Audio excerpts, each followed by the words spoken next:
লক্ষ হাদিসের হাফেজ ইমাম আহমদ ইবনে হাম্বল রাহিমাহুল্লাহ তিনি যে কঠিনতম বাক্য উল্লেখ করেছেন, আমাদের সমাজে বলা, মেনে চলা, পালন করা তো খুবই কঠিন, মানে কি অসম্ভব। মুখে বলাও প্রায় এমন কঠিন যে সময়ে পিঠের চামড়া তুলে গেল মানুষ। সেই সময় আহমদ ইবনে হাম্বল তিনি বলেছিলেন, কেউ যদি জেনে শুনে ইচ্ছা করে, কেউ যদি জেনে শুনে ইচ্ছা করে সালাত ত্যাগ করে 5 ওয়াক্তের, তাহলে তাকে হত্যা করতে হবে। ইমাম ইবনে হাজম আন্দালুসি রাহিমাহুল্লাহ তিনি আরো ভয়ঙ্কর কথা উল্লেখ করছেন।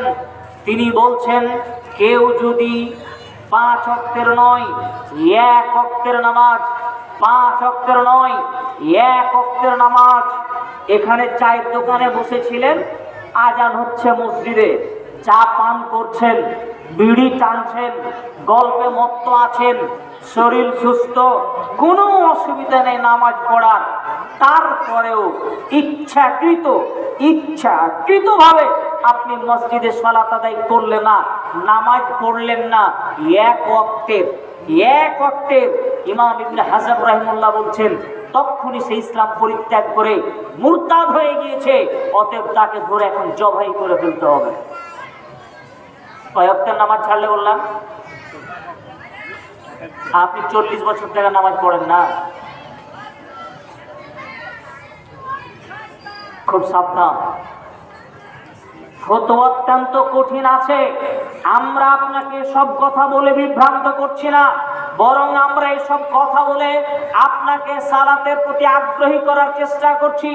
সম্মানীয় উপস্থিতি, ইমাম আবু হানিফা রাহিমাহুল্লাহ বলেছিলেন, কেউ যদি সালাত ত্যাগ করে তাহলে তাকে জেলখানায় বন্দী রাখতে হবে যতদিন পর্যন্ত সালাত আদায় না করে। আশরাফ আলী থানভী রাহিমাহুল্লাহ একটা কঠিন ফতোয়া দিয়েছেন, যদিও ফতোয়াটা শরীয়তের দৃষ্টিতে ঠিক হয়নি, কোরআন হাদিসের দৃষ্টিতে, তারপরে তিনি ফতোয়াটা উল্লেখ করেছেন সালাতের গুরুত্ব বোঝাতে গিয়ে, যে কোনো একজন নারী বাচ্চা প্রসব বেদনা উঠেছে, অর্ধেক বাচ্চা বেরিয়েছে আর অর্ধেক বাচ্চা এখনো মায়ের পেটে আছে, এই সময় যদি সালাতের সময় হয় তবুও তাকে সালাত আদায় করতে হবে। এত কঠিন কথা উল্লেখ করেছেন। আমরা এটা বলছি না, আমরা বলতে চাচ্ছি যে আপনার স্বাভাবিক আছেন, আপনার সব কিছু ঠিক আছে, আপনি সালাত আদায় করছেন না, আপনি কি মুসলিম থাকতে পারেন?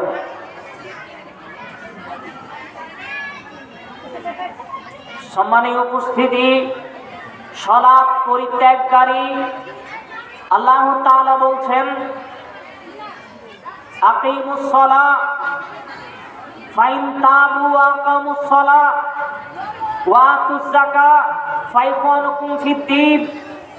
তারা যদি তাওবা করে, সালাত আদায় করে, যাকাত প্রদান করে, তাহলে তারা তোমাদের দ্বীনি ভাই। সূরা তাওবা 9 নম্বর সূরার 71 নম্বর আয়াতের অংশ বিশেষ সম্ভবত। আল্লাহ তাআলা বলছেন, তারা যদি তাওবা করে, সালাত আদায় করে, যাকাত প্রদান করে, তাহলে তারা তোমাদের দ্বীনি ভাই। দ্বীনি ভাই বুঝেন, একটা হলো জন্মসূত্রে মায়ের পেটের ভাই, আর একটা হলো দ্বীনি ভাই মানে মুসলিম ভাই। আমি আছি ইন্ডিয়ায়, আর একজন মুসলিম আছে সৌদি আরবে, লন্ডনে, আমেরিকায়, সেও আল্লাহর প্রতি ঈমান এনেছে, আমিও ঈমান এনেছি। ওই লোকটাকে চিনি না, জানি না, তারপরেও সেই লোকটা আমার দ্বীনি ভাই। আর একটা কথা, মায়ের পেটে ভাইয়ের থেকে দ্বীনি ভাইয়ের সম্মান, মর্যাদা, গুরুত্ব বেশি।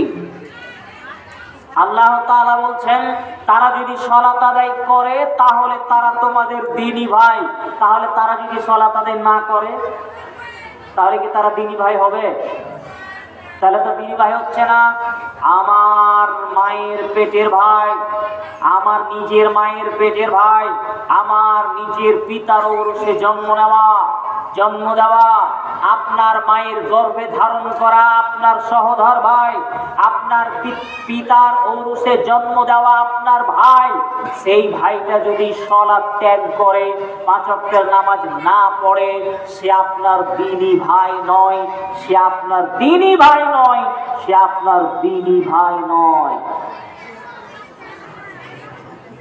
সম্মানীয় উপস্থিতি, এই সব আয়াত, এই সব হাদিস পেশ করো তো ইমাম সালেহ আল উসাইমিন রাহিমাহুল্লাহ ফাতওয়া আরকানুল ইসলাম নামে একটা গ্রন্থ রচনা করেছেন। এই গ্রন্থের 190, 191 এবং 192 তিনখানা ফতোয়ার সারাংশ উল্লেখ করছি আপনাকে।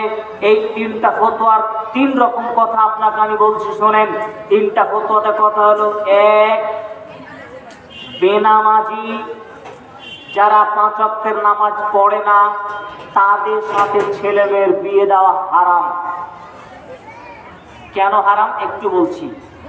2, যারা বেনামাজি তারা মুরতাদ হিসাবে পরিগণিত হওয়ার কারণে তাদেরকে মুসলিমদের কবরস্থানে কবর দেওয়া যাবে না, তাদের জানাজার সালাত নেই, তাদের কাফন নেই, তাদের জানাজার সালাত নেই, কাফন দাফন নেই, তাদের গোসল নেই। এই কথাগুলো তিনি উল্লেখ করছেন। আবারও বলি, যারা 5 ওয়াক্তের সালাত আদায় করে না তাদের সাথে ছেলে মেয়ের বিয়ে দেওয়া যাবে না। কেন? সালাত আদায় করলো এ হলো মুসলিম, সালাত আদায় করলো না এ মুসলিম থেকে বেরিয়ে গেল, তাই এখন মুসলিমের সাথে আর একজন যে ইসলামে নেই তার বিয়ে দেওয়া যাবে না, এই হিসাবে তার সাথে বিয়ে দিতে হবে না। বর্তমান প্রায় বিদ্যানগণ কেবলমাত্র আপত্তি জানিয়েছেন আল্লামা নাসিরুদ্দিন আলবানী, কিন্তু সালেহ আল উসাইমিন, ইমাম ইবনে তাইমিয়া রাহিমাহুল্লাহ এবং ইবনে বাজ রাহিমাহুল্লাহ, এছাড়াও প্রাচীনকালের বড় বড় বিদ্যানগণ, তাদের যে কথা, তাদের যে বক্তব্যের সারাংশ তা এটাই যে একজন মানুষ যদি ইচ্ছাকৃতভাবে সালাত পরিত্যাগ করে তাহলে ইসলামে থাকে না। আর বর্তমান বিদ্যাগণ বলছেন যে কেউ যদি সালাত ত্যাগ করে, একজন করছে, স্ত্রী করছে, আবার স্বামী করে না, স্বামী করে তো স্ত্রী করে না, তো বলছে যে এরা স্বামী স্ত্রী আর থাকবে না। এটা হলো অটো তালাক। অটো তালাক বুঝেন? এমনিতে তালাক হয়ে গেছে। কারণ কি? কারণ যে সালাত আদায় করছে সে মুসলিম আছে, আর যে সালাত পরিত্যাগ করেছে সে মুসলমান হিসাবে নেই। এই বিধায় তারা এখন আর স্বামী স্ত্রী থাকতে পারবে না।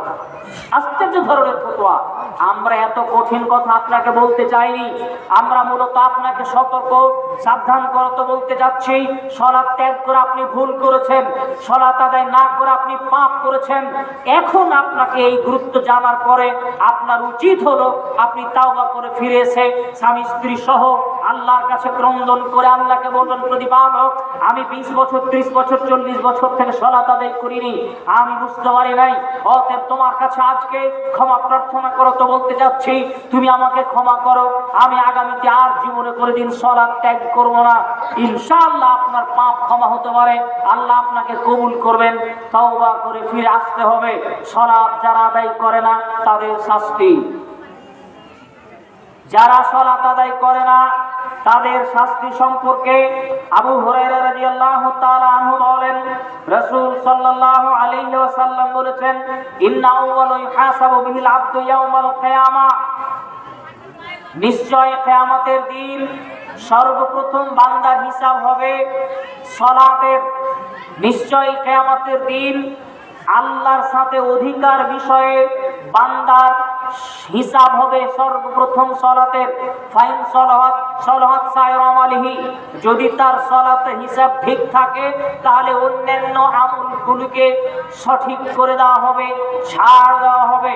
ওয়াইন ফাসাদাত সায়র আমালিহি, কিন্তু যদি 5 ওয়াক্তের সালাতের উপস্থিতি না থাকে, সালাতের অ্যাটেন্ডেন্স নেই, সালাতের উপস্থিতি নেই, তাহলে আপনিও যত ইবাদত করেছেন সবগুলো ইবাদত ভেস্তে যাবে, ছাই করে দেওয়া হবে, নষ্ট করে দেওয়া হবে।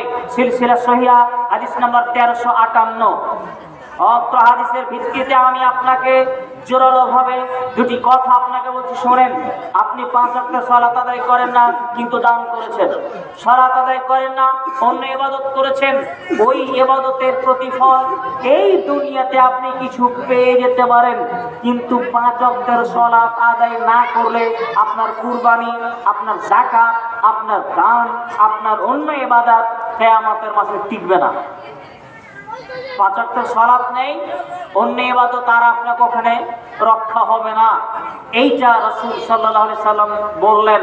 অন্য একটি হাদিসে আছে, আব্দুল্লাহ ইবনে আমর আবু হুরায়রা রাদিয়াল্লাহু তাআলা আনহু বলেন, রাসূল সাল্লাল্লাহু আলাইহি ওয়াসাল্লাম বলেছেন, আল্লাহ রাসূল সাল্লাল্লাহু আলাইহি সাল্লাম একদা সালাতের বিবরণ পেশ করছিলেন। সালাতের কথা বলতে গিয়ে তিনি এক পর্যায়ে বললেন, মান হাফাযা আলাইহা, যে কেউ এই 5 ওয়াক্ত সালাতের সংরক্ষণ করলো, 5 ওয়াক্ত সালাতের হেফাজত করলো, কানাত লাহু নূরান ওয়া বুরহানান ওয়া নাজাতান ইয়াউমাল কিয়ামা, এই সালাত, এই নামাজ তার কিয়ামতের মাঠে হবে আলো এবং দলিল এবং কিয়ামতের কঠিনতা এবং জটিলতা থেকে বাঁচার উপায়। কেউ যদি 5 ওয়াক্ত সালাতের হেফাজত করে, কেউ যদি 5 ওয়াক্ত সালাতের সংরক্ষণ করে, তাহলে এই সালাত তাকে কিয়ামতের মাঠে আলো প্রদান করবে। অন্ধকার কিয়ামতের মাঠ, সেই সময় এই সালাত তাকে আলো দান করবে। এই সালাত হবে কিয়ামতের মাঠে তার জন্য দলিল। দলিল দলিল বুঝেন? আমি বলছি এই জায়গাটা আমার, আপনি কি বলবেন? আপনার জায়গাটা আপনার দলিল দেখান। দলিল যদি আমার খাঁটি হয়, দখল আমার হবে কি হবে না? দলিল যদি আমার আসল হয়, দখল আমাকে দিতে হবে। আর যদি আমার দলিল আসল না থাকে, দলিলই নেই, আর আমি বলছি আমার জায়গা, আপনারা দিবেন না? সালাত হবে কিয়ামতের মাঠে দলিল। আপনি যে জান্নাত নেবেন, জান্নাত পেতে চাইবেন, তার দলিল কোথায়? দলিল হচ্ছে সালাত। আপনি তো 5 ওয়াক্তের সালাত আদায় করেন না, কিয়ামতের মাঠে আপনার দলিল থাকবে না। আপনার দলিল থাকবে না কিয়ামতের মাঠে। ওয়া নাজাতান ইয়াউমাল কিয়ামা, আর যদি 5 ওয়াক্তের সালাতের হেফাজত না করে, এই সালাত তাকে ওই কঠিনতা জটিলতা থেকে রক্ষা করবে না। অতঃপর রাসূল সাল্লাল্লাহু আলাইহি ওয়াসাল্লাম বলছেন যে মান ইউহাফিজ আলাইহা, কিন্তু যদি কেউ এই 5 ওয়াক্ত, ওমান লাম ইউহাফিজ আলাইহা, কিন্তু কেউ যদি এই সালাত এর সংরক্ষণ না করে, কেউ যদি এই 5 ওয়াক্ত সালাতের সংরক্ষণ না করে, প্রথমে বললাম কেউ যদি সালাতের সংরক্ষণ করে, তাহলে এই সালাত তার জন্য হবে আলো, তার জন্য হবে দলিল এবং কিয়ামতের এই কঠিনতা থেকে বাঁচিয়ে নেবে। কিন্তু যদি কেউ সালাত আদায় না করে, 5 ওয়াক্তের সালাত হেফাজত না করে, তাহলে লাম তাকুন লাহু নূরান ওয়া বুরহানান ওয়া নাজাতান ইয়াউমাল কিয়ামা, তাহলে পরে তার জন্য এই সালাত কিয়ামতের মাঠে আলো হবে না, দলিলও হবে না, বাঁচার কোনো উপায় হবে না। এতটুকু বললেই তো হতো, কিন্তু রাসূল সাল্লাল্লাহু আলাইহি ওয়াসাল্লাম তারপরে বাক্য বলছেন যে ওই লোক যারা 5 ওয়াক্তের সালাত আদায় করলো না, করেনি, ওই লোক থাকবে জাহান্নামের ভিতরে ফেরাউনের সাথে, হামানের সাথে, কারুনের সাথে, উবাই ইবনে খালফের সাথে। কত কঠিন কথা! মুসনাদ আহমদ হাদিস নাম্বার 6576। কত কঠিন কথা! ফেরাউনের সাথে জাহান্নামে থাকবে, ফেরাউনের সাথে, কারুনের সাথে, উবাই ইবনে খালফের সাথে। পৃথিবীর ইতিহাসে সবচেয়ে জঘন্য, সবচেয়ে নিকৃষ্ট, সবচেয়ে বর্বর, সবচেয়ে শয়তান, সবচেয়ে খারাপ, সবচেয়ে বদ মানুষ হচ্ছে ফেরাউন। এর সাথে জাহান্নামে থাকবে কে? যে 5 ওয়াক্তের সালাতের সংরক্ষণ করেনি সে। কখনো কি ভেবে দেখেছেন বিষয়? সম্মানীয় উপস্থিতি, আব্দুল্লাহ ইবনে আমর রাদিয়াল্লাহু তাআলা আনহু বলেন, রাসূল সাল্লাল্লাহু আলাইহি ওয়াসাল্লাম বলেছেন, মান তারাকা সালাতা শুকরান মাররাতান ওয়াহিদা, কেউ যদি নেশা করার কারণে এক ওয়াক্তের নামাজ ছেড়ে দেয়, নামাজ পড়ে, কিন্তু কোনো একদিন নেশাগ্রস্ত হয়ে গিয়েছিল, তার কারণে সে নামাজ ছেড়ে দিয়েছেন, সে এক ওয়াক্তের একবারে নামাজ ছেড়ে দিয়েছে, তাহলে পরে ফাকান্নামা কানাত লাহু ফিদ দুনিয়া ওয়া মা আলাইহা ফাসুলিবাহা, তার যেন এই সারা পৃথিবী আর এই সারা পৃথিবীর ভিতরে যা কিছু আছে সব কিছু লুণ্ঠিত হয়ে গেল, লুট হয়ে গেল। আপনার বাড়িটা লুট হয়ে যাক, এটা আপনি চান? আপনার তেজুরিতে যা ভরা আছে সোনা দানা ওর সব স্বর্ণালঙ্কার আরো কত কিছু কেউ যদি লুট করে নেয়, আপনাকে ভালো লাগবে কি? লাগবে না।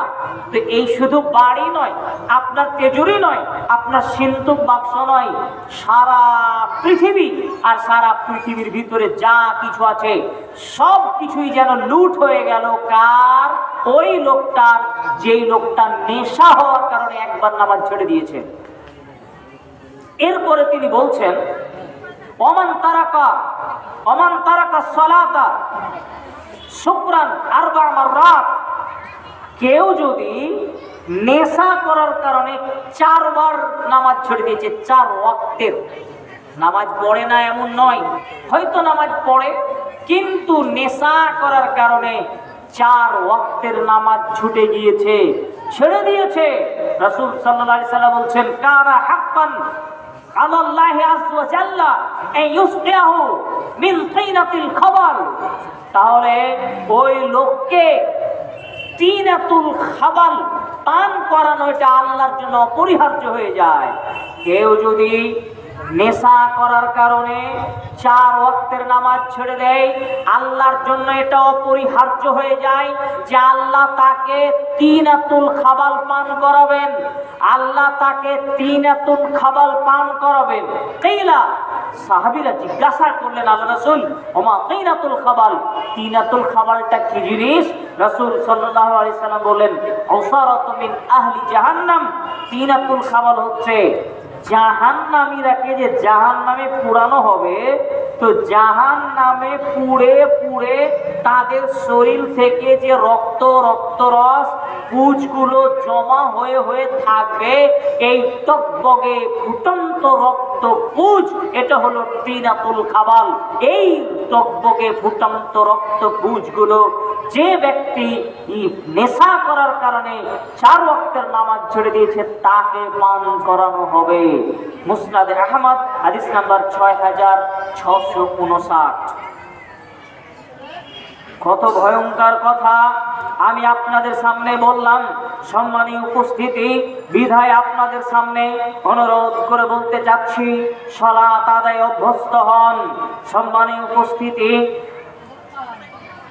সামর ইবনে জুনদুব রাদিয়াল্লাহু তাআলা আনহু বলেন রাসূল সাল্লাল্লাহু আলাইহি ওয়াসাল্লাম একদা স্বপ্নের কথা বলতে গিয়ে বললেন ওই লোকের কথা, আম্মাল্লাযী ইউসলাবু রাসাহু বিল হাজারে, ওই লোকটাকে মেরাজে গিয়ে যে আল্লাহ রাসূল দেখেছিলেন স্বপ্নের মাধ্যমে, যে একটা লোক শুয়ে আছে আর আরেকজন লোক পাথর দিয়ে, বড় পাথর নিয়ে তার মাথায় মারছে আর পাথরকে ফাটিয়ে চৌচির করে দিচ্ছে।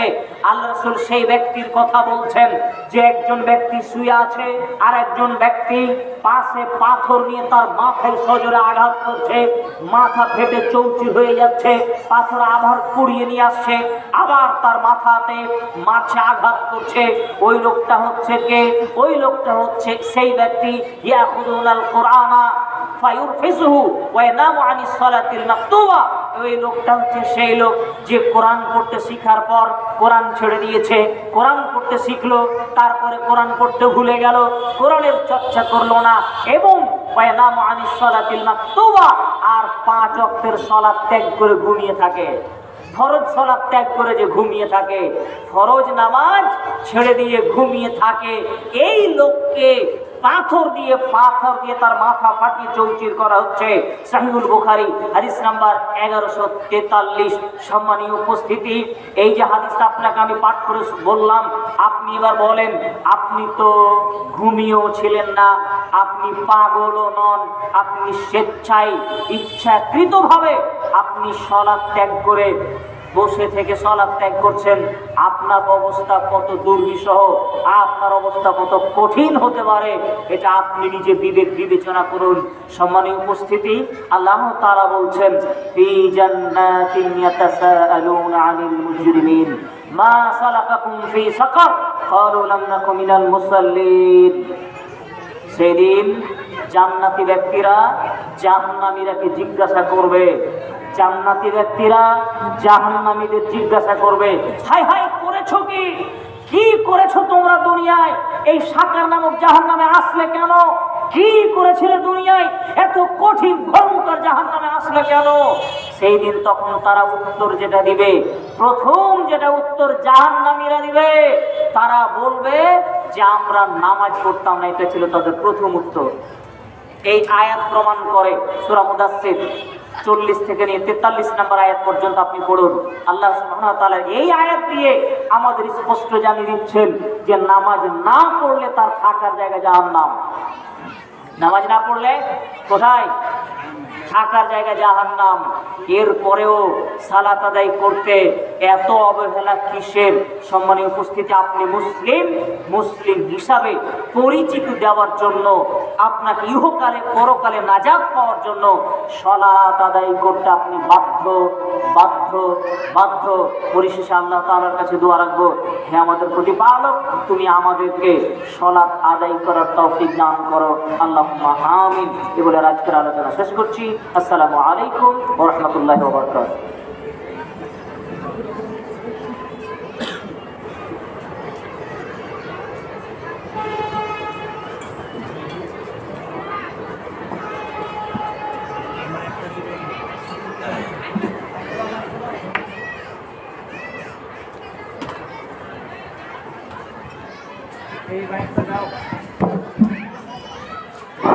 अस्सलामु अलैकुम व रहमतुल्लाहि व बरकातुहू। बारकल्लाहु तआला फी हसीकतिही व मताअना अल्लाह बितूल हयातिही व कसरा